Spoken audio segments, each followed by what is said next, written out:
Tamba Télévision, toujours au chevet d'actualité. Mesdames, Messieurs, bonjour, bonsoir. À cela dépend l'heure à laquelle vous nous regardez à travers le monde. J'ai dit un grand merci. Na Yemoko Osiris Akobo, Osiris Akobo Batikayo. Merci na Mamoula Douce et puis également merci na Yemoko Koko Tamba. Entre lui et l'argent, il n'y a pas de trait d'union. Et Maman Priska Mamali Kelembana Orléans, que Dieu vous bénisse.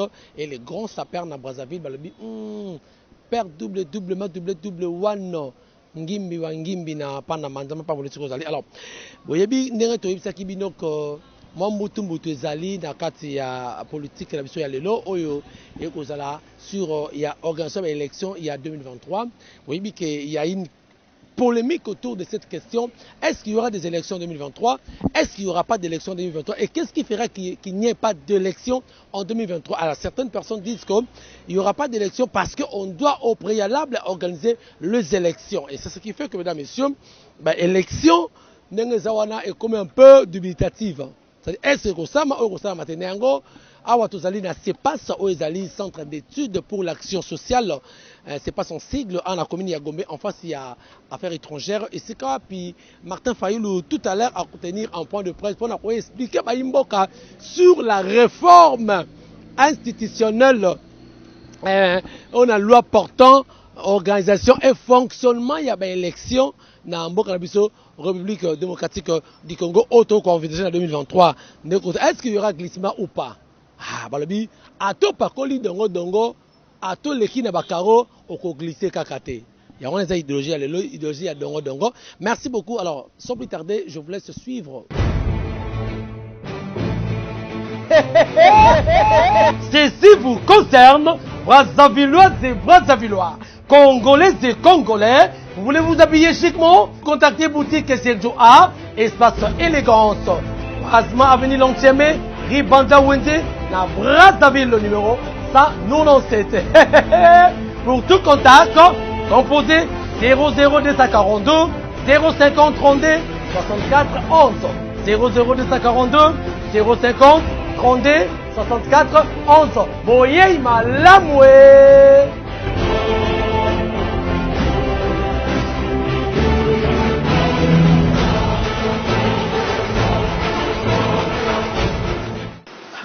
Depuis 1960, on conteste la légitimité des institutions et de leurs animateurs. La légitimité est conférée par qui? Par le peuple. Au moyen de quoi? Des élections. Et c'est pour cela que, en vue, s'il vous plaît, je peux retenir en vue de mettre fin à cette chronique des légitimités et de donner au pays toutes les chances de se reconstruire, les délégués de la classe politique et de la société civile, force vive de la nation, réunis en dialogue intercongolais, ont convenu de mettre en place un nouvel ordre politique fondé sur une nouvelle constitution démocratique sur base de laquelle le peuple congolais puisse choisir souverainement ses dirigeants au terme des élections libres, pluralistes, démocratiques, transparentes et crédibles. C'est de ça qu'il s'agit. C'est comme tout dans tout le pays. On vient de vivre ça aux États-Unis, on vient de vivre ça maintenant en Côte d'Ivoire. Comment faire pour avoir des élections en un mot crédibles et transparentes? Comment faire? Nous avons mis en place, comme dans beaucoup de pays africains, étant donné que nos États sont des États faillis, il n'y a pas de démocratie, il ne sont pas des États de droit dans la plupart des cas, on a mis en place des institutions pour gérer les élections. Les politiques ne faisant pas confiance au ministère de l'Intérieur en place. Et, prochain slide, nous avons mis en place la CEI au départ, Commission électorale indépendante. Donc, une centrale électorale. Cette centrale électorale était occupée, envahie par les politiques La CENI actuelle, si vous voyez sa composition, il y a 13 délégués qui composent sa plénière, dont 6 sont membres du bureau. Dans les 13 délégués, vous avez 10 politiques, 3 sociétés civiles seulement. Et encore, dans cette société civile, le président est issu de la société civile, mais il est tout de suite après politisé. Il vient des confessions religieuses et depuis que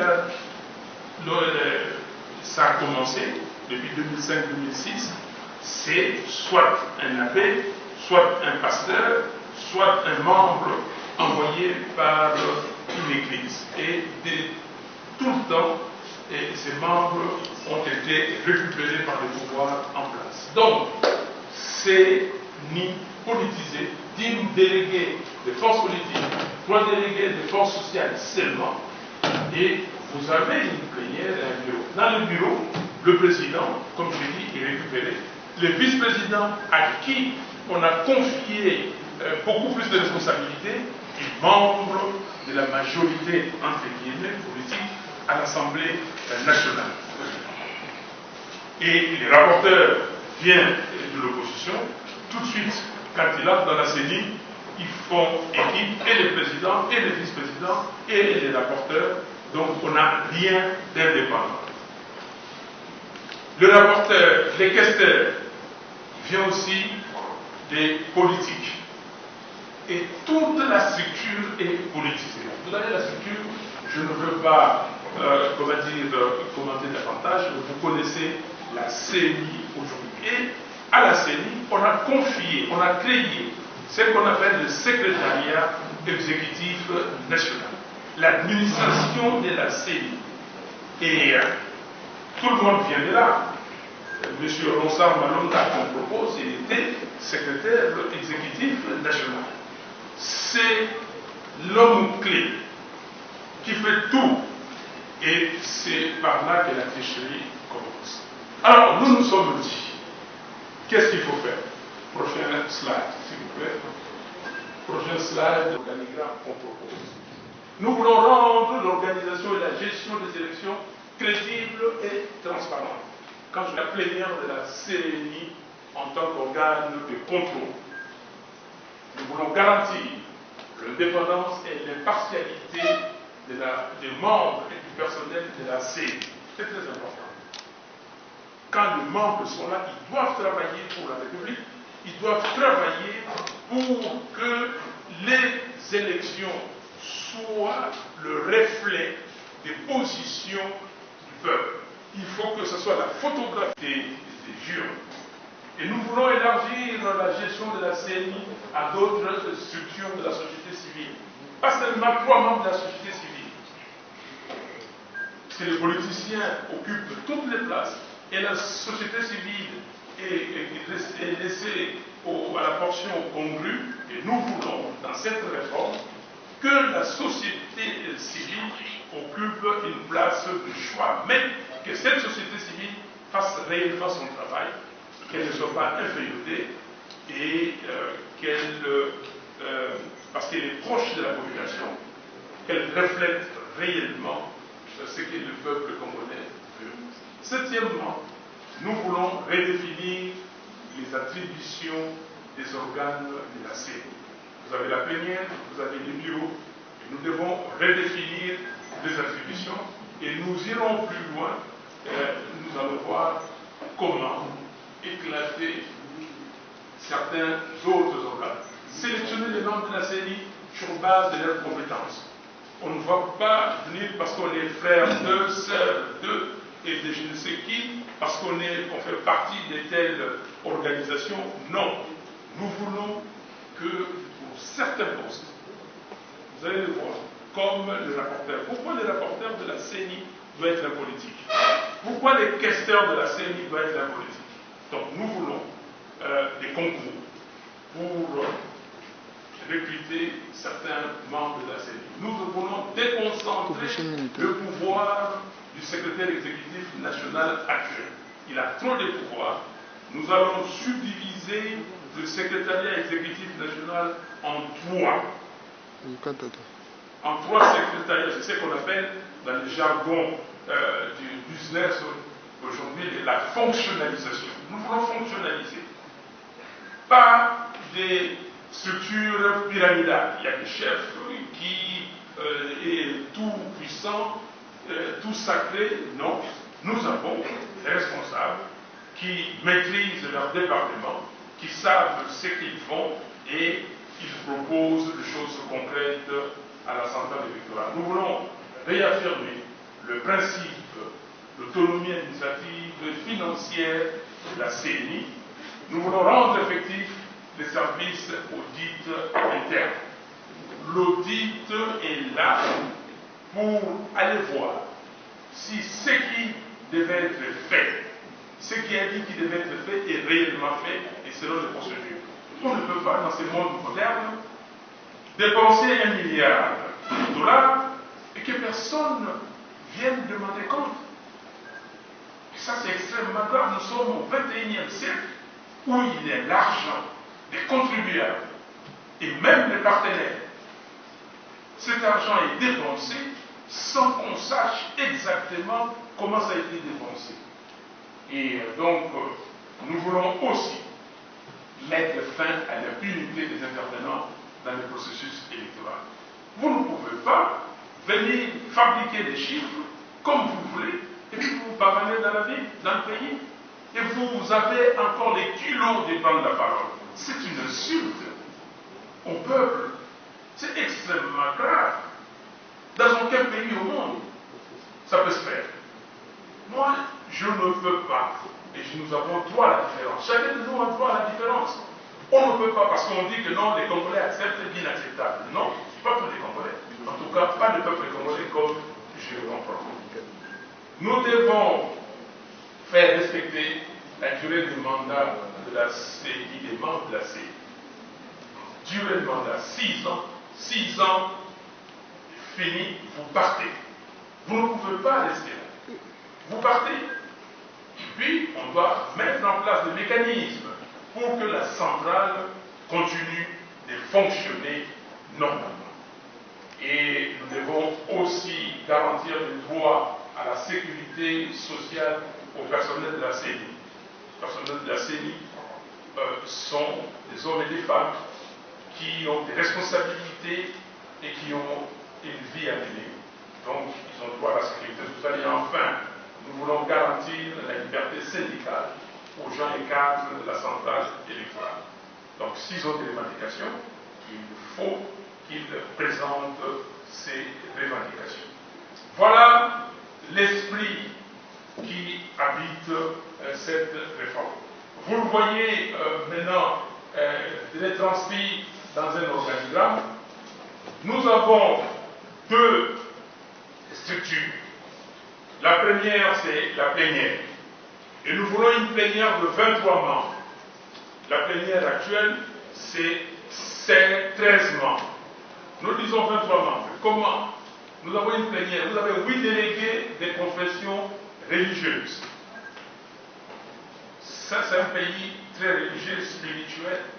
Et 99% des Congolais, plus que 99% sont des croyants. Donc, nous disons à nos pères spirituels, vous avez la responsabilité de mettre tout en ordre. Nous voyons au Sénégal, dans certains pays, ce sont les religieux. Le Sénégal est le pays que je connais qui est en crise aujourd'hui. Vous voyez, déjà 95% des Sénégalais sont musulmans. Peut-être moins de 5% catholiques. Mais le Sénégal, c'est un pays qui a permis d'avoir, au départ, un président qui était serré, Léopold Sédar Senghor, catholique de surcroît. Donc, ils ont su se mettre d'accord. Et à chaque fois qu'il y a un problème, et là, les imams, les religieux catholiques et autres se mettent d'accord pour voir comment régler le problème avec les politiques. Et je crois, sincèrement, nos pères spirituels, vous êtes là, que votre responsabilité est engagée. Ce n'est pas de vous mettre un délégué de président qui va être acheté et que vous commencez à vous disputer et comment est-ce que nous allons décider. Nous avons réglé ces problèmes. Vous, oui, vous avez 8 confessions religieuses. vous représentez la plénière et vous serez aussi le bureau. Et en plus de ces 8 délégués des confessions religieuses, nous ajoutons 8 délégués de la société civile, d'autres organisations de la société civile. L'organisation des femmes, c'est le mois de la femme, 2 délégués. L'organisation, donc les mouvements citoyens, 2 délégués. Vous avez l'organisation des, comment on appelle ça, les conseils supérieurs de la magistrature, 1 délégué. L'ordre national des avocats, 1 délégué. Les organisations qui s'occupent des élections, 2 délégués, et ça fait 8. 8 ajoutés aux 8 religieux, ça fait 16, et ces 16-là composent le bureau.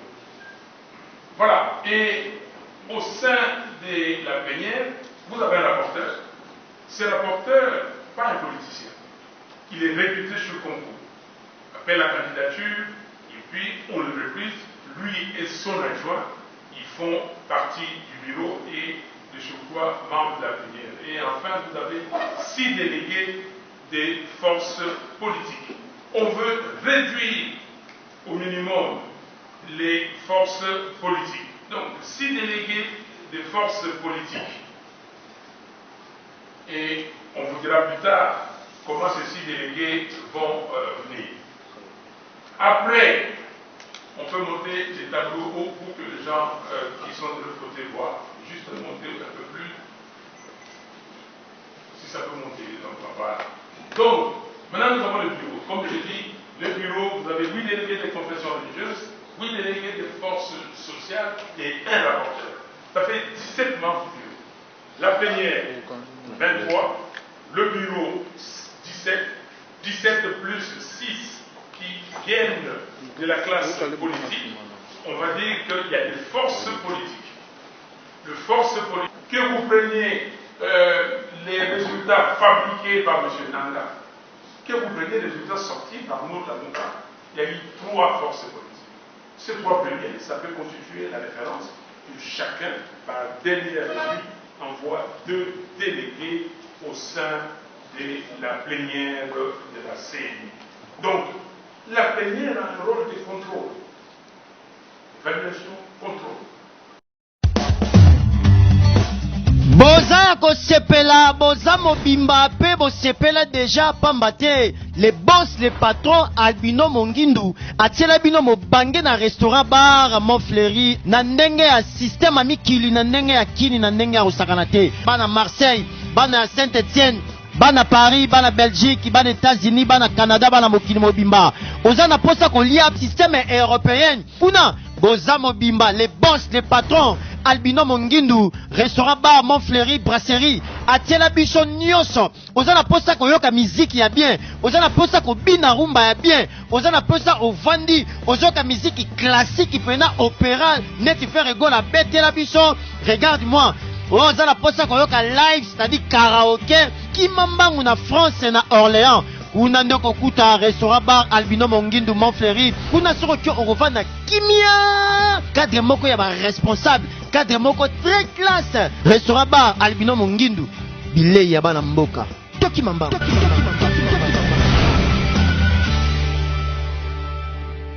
Donc dans tout ça, c'est que Toko retenir, Isaac, d'abord pour l'amour de bien faire, pour remettre le Congo sur les rails, pour ne pas chercher davantage que tous ont toujours la même erreur au Tokometa en 2006, 2011 et 2018. L'amour a payé pour bien faire, pour remettre le pays sur les rails. Et ça qui est proposé plan 1, dans le cadre à sorti à plan, sorti à le président Eli Martin Fayoulou m'a dit à Pesaki pour que topé ça va solution na ba proposition il y a ba institution. Sa proposition de la loi portant organisation et fonctionnement de la CNI. Comme l'a indiqué le président élu et l'ex-premier ministre Adolphe Mosito, les deux membres du Présidium de la Monta.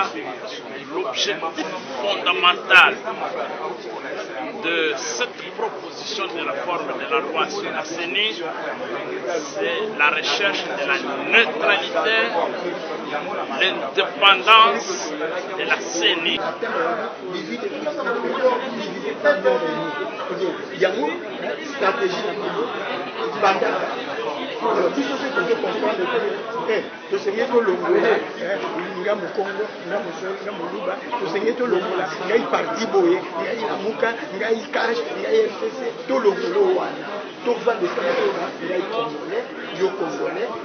En tant que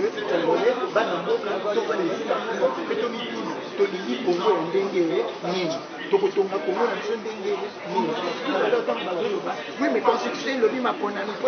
nous avons de propositions concrètes sur un certain nombre de réformes au Sénégalais à engager pour crédibiliser le processus électoral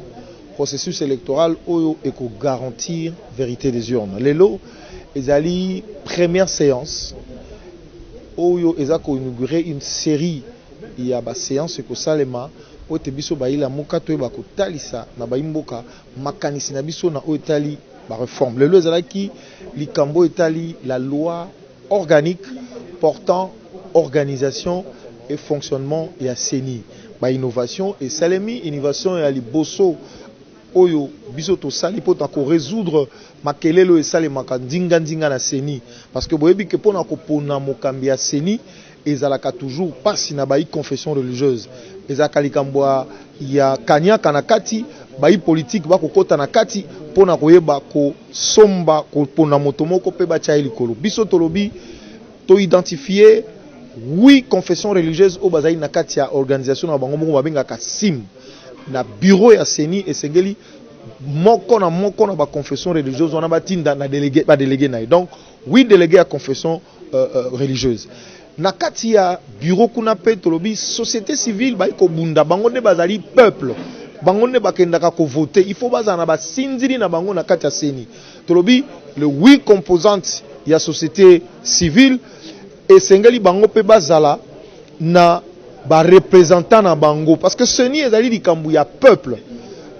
ndakendaka ko voter société civile esengeli azanalisu recensement général de la population oyo tozala ba fin fond ndele ezali teni nyonso wana eza clair c'est élémentaire balingi kaka baluka moyen baglisser mais ndeko Félix Tshisekedi alobaka na 2016 si Kabila aliki 2016 atambola likolo ya cadavre na ye yango on a dit monsieur Félix Tshisekedi bandeko ya UDPS boyebaka yango trop c'est trop aucun glissement ne sera toléré et biso toza ba mobilisateur ya population tokozela kaka ti 2023 banda lelo oyo tokobanda ba action ya nzela malembe tozela na suka atende berere tosali na 2016 il faut qu'on travaille opinion publique bayeba oyo bengi délai ya constitution balobi ke musala ebandi sikoyo mais tant que tolobaki ke Kabila apesi bino pouvoir pour tirer conséquence il y a pouvoir bokotaki na fenêtre ya moke pour tirer conséquence siko bolobi ke musala ebandi sikoyo wana eza mpona kosakana na peuple oyo et boyokaki président il y a lobby cette fois-ci peuple ekobima ya jete pour misala koyoka kobima ngala azali moko ya ba mobilisateur moko ya ba combattant ya terrain oyo koleka awa ekozala oyo ya biso ya Congo tozala besoin kutu tolanda Sénégal te toza ko conscientiser peuple oyo azwa destin na maboko azala toujours abusé te na ba politique oyo ba kokotaka na pouvoir na moyibi yango bokomona biso tokozela 2023 te ba action à grande envergure ekobanda sikoyo pona tobisa ndeko Tshisekedi ameka kutu ko glisser te